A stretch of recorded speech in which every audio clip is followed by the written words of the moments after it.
My name is Taylor Hersh, and I'm a PhD student at Dalhousie University.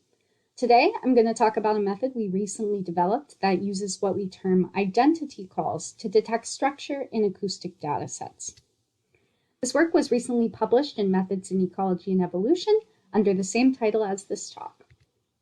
Acoustic analyses can be powerful tools for illuminating structure within and between populations, especially for taxa that are cryptic, like many frog species, or difficult to access, like marine mammals. Animal calls and repertoires are often compared using various measures of similarity calculated over a range of call parameters. For some taxa, however, the presence of group-specific identity calls may more clearly delineate various levels of biological structure than aggregate similarity measures. This is especially likely to be the case if those identity calls have been produced by selection pressure for signaling identity. We know that such group-specific calls exist for a diversity of taxa, including vampire bats, red wolves, and sperm whales. I specifically study sperm whales. In social situations, sperm whales communicate using Morse code-like patterns of clicks, called codas. Different cultural subpopulations of whales, which we call clans, have different coded dialects, but telling clans apart when you only have acoustic recordings can be difficult. With that in mind, we began designing a new method for detecting structure in acoustic datasets, like my sperm whale dataset, but this method focuses on group identity vocalizations instead of aggregate call similarity measures. In this new method, we first divide calls into repertoires. This can be done by individual, field site, year, or day, depending on the dataset. Then we classify calls into types using contaminated mixture models. This is a type of mixture modeling that looks for clusters in datasets using multivariate contaminated normal distributions, which is just a long-winded way of saying using a two-component normal mixture, where one component represents the good observations in your dataset, and the other represents the bad ones, or the noise. This is a nice modeling approach because it lets those bad points be downweighted when estimating component means and covariance matrices. After calls are classified into types, we hierarchically cluster repertoires of calls into a dendrogram based on similarities in call type usage. Lastly, we look for identity clades and identity calls in that dendrogram. Identity clades are essentially branches of repertoires in the tree that use certain call types, which we call identity calls, a lot more than any other part of the tree. The thought here is that those identity clades may tell us something about the underlying biological structure in the animals we've recorded. At each stage of the method, there are a number of parameters and settings that must be established.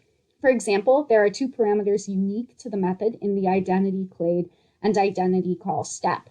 One is called crit fact, or critical factor, which is essentially how much more a call type must be used in one part of the tree than in any other to be considered an identity call. And the other is min-rep, or the minimum number of repertoires required for an identity clade to form. We conducted trials to determine how reliant the final dendrograms were to different parameter and setting combinations.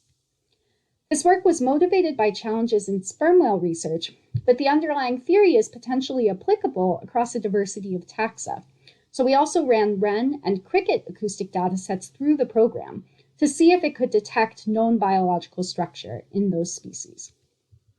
Jumping right into the results, here's a dendrogram of repertoires that were recorded from Atlantic and Mediterranean sperm whales. Each branch is a repertoire.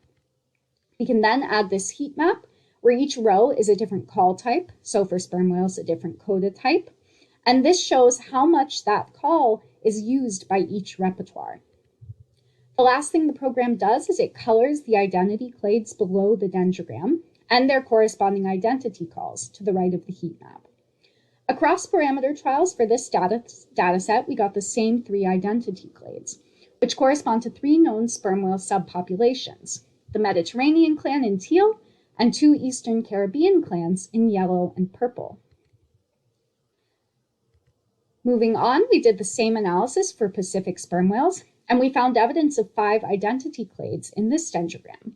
4 correspond to previously known cultural subgroups called the short, 4+, +1, and regular clans. But we also detected a fifth clan, which hadn't been documented before. This is exciting because it suggests to us that the method is actually picking up on clans that previous methods didn't detect. I mentioned earlier that we did a bunch of parameter tests, and during those tests, this tree was actually the one that varied the most from run to run when the parameter and setting values were changed. But almost all of that variability seemed to focus on the short clan. A lot of trees produced one clan, as you see here, but sometimes it would be divided into 2 or even 3 clans. And we think this means that there's more underlying variability in the codas produced by these whales, and hence more uncertainty in the correct number of clan divisions. For the wrens, the program robustly delineated the 2 known subspecies, and similarly, for the field crickets, the program robustly delineated the 2 known species. So we were really excited that the method worked on these 3 very different taxa, which have very different vocalizations, and that it could pick up on different levels of biological structure, so sperm whale subpopulations, wren subspecies, and cricket species. Another strength of the method is that it's customizable, so users can set the parameter and setting values based on features of their dataset or aspects of their research question. There are a few limitations of the method, one being that we can't cluster calls of different dimensions at the same time. So, for example, we aren't able to directly compare sperm whale 3-click codas to sperm whale 4-click codas at this point in time. And additionally, there was some variation in the final results for certain datasets depending on the parameter and setting values. So the program may not always provide a definitive answer about how many acoustic subgroups are present in a dataset. Again, though, it's important to remember that any variability users are seeing in their results could reflect real biological variability in the data they have. It's worth stressing here that the presence of identity calls like those we found in these 3 datasets doesn't necessarily mean that those calls are meaningful to the animals themselves. Playback experiments are a key next step to test if specific calls are used by animals to broadcast or infer identity. And our method can inform such studies by identifying calls that are potentially characteristic and likely to be perceptually salient to different population subgroups. We think this method can also aid conservation and management, especially for cryptic or difficult to access species. And it can do so by starting to quantify acoustic diversity and detecting putative structure in acoustic datasets.